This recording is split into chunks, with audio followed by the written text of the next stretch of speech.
Hey guys, it is I, Alex Gamer 67. Sorry that hasn't been a video in a long time. Last one I had was the Azurblade 49 shoutout. Anyway, and then including the Mike Pollock interview. Well, I decided to do a review of a game that I find very, very fun on the Sega Saturn, which is the game Panzer Dragoon. Now, I'm pretty sure most of the people who own a Sega Saturn have probably played this game before. Those who haven't, you better go find it now, because the game is really cheap. The Sega Saturn is also somewhat cheap in terms of, like, today. And they work really, really good now. So anyway, let's cut to the chase. I'm going to go over the usual things with this game. So, well, not with this game, for any game.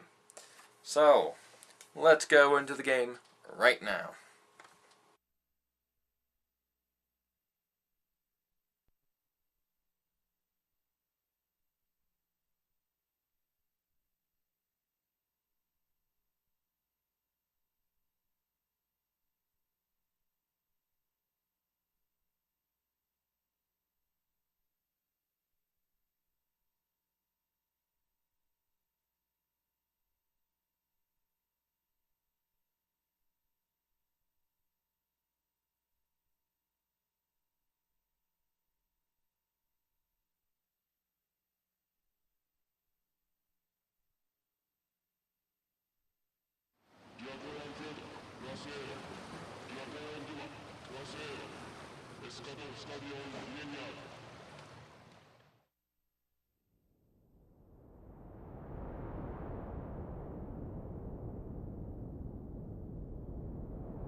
mesques.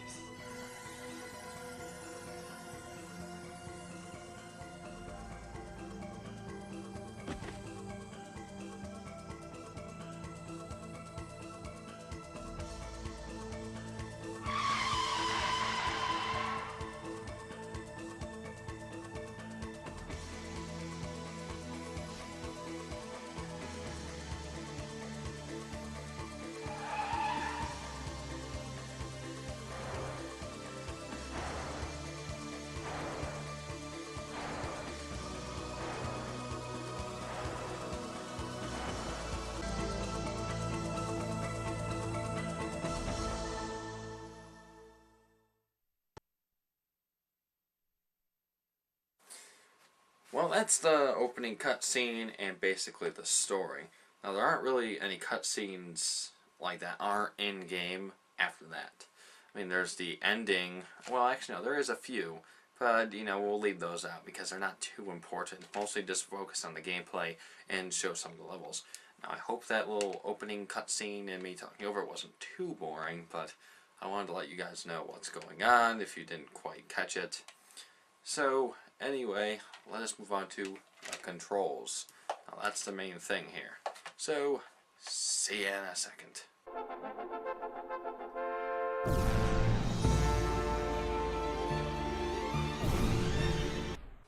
Now, if you see above me, you will see that there is a options for, the controls, reversed or normal. I recommend going to normal if you're a beginner. Trust me, you might have some trouble. So, let's continue. As you'll see below me, it's pretty cool. Alright, there's a options thing for normal, hard, or easy.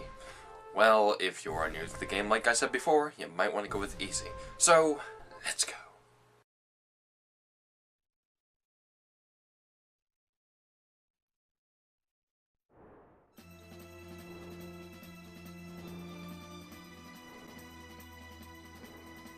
As you are currently seeing, you can control the character with the D-pad, and you can also shoot with the A, B, and C buttons. Now, if you hold the A, B, or C buttons down, you can go to a lock-on mode, which I did not know about until later on. You are now seeing that my character is zooming in and out. Well, with that, use the X, Y, Z buttons in order to actually see farther away and closer. That's a real handy thing to use. So, let's continue on.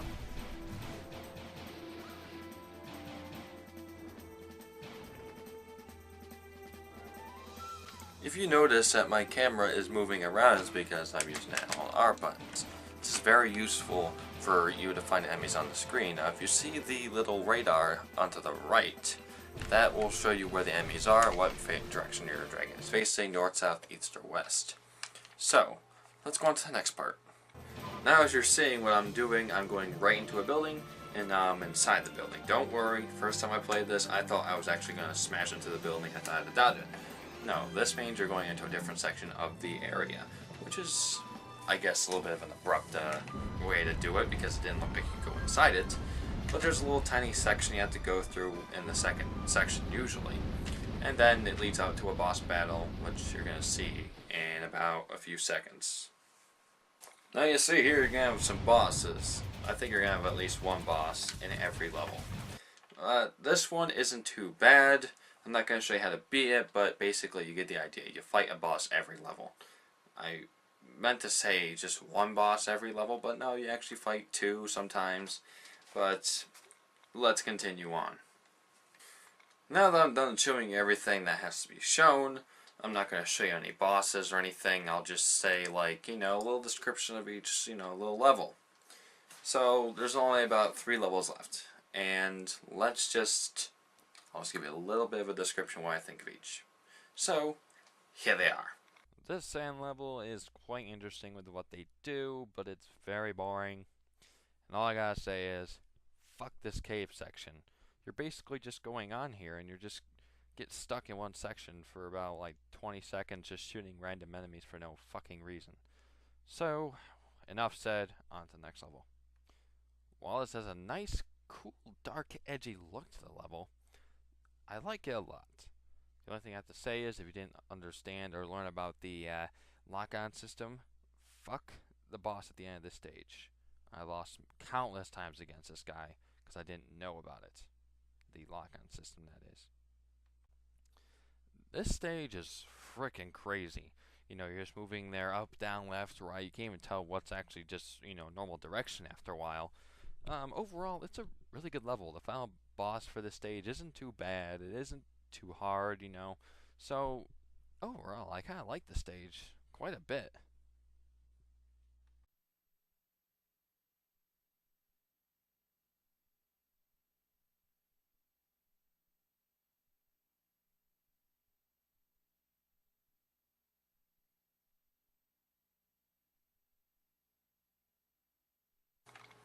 To be continued. Try normal mode. I already beat the game, so someone else can go try doing normal mode themselves. Just want to give you a quick idea of what the game was like. Alright everybody, that was the review for Panzer Dragoon for the Sega Saturn, not the re-release on Xbox. Well, I gotta put a few more things in before I end this. I want to talk a little bit about the graphics and the soundtrack altogether. As for the soundtrack, it is awesome. I mean, Sega Saturn is known for having its own sound processor, so it's no wonder why the music is so freaking amazing. As for the graphics, well, yes, they look really good for Sega Saturn. I mean, look at the CG cutscenes. They look wonderful. And then there's the, actual in-game graphics. Like water. Yes, the water. It looked like crap to some people. I mean, I judged it a lot at first, but then I realized, oh wait, Sega Saturn is not built for 3D. And they pulled everything off really well. I imagine Panzer Dragoon 2 looked much better than this one, so we're going to have to see until another time about that. So I'm AlexGamer67, and I will see you later.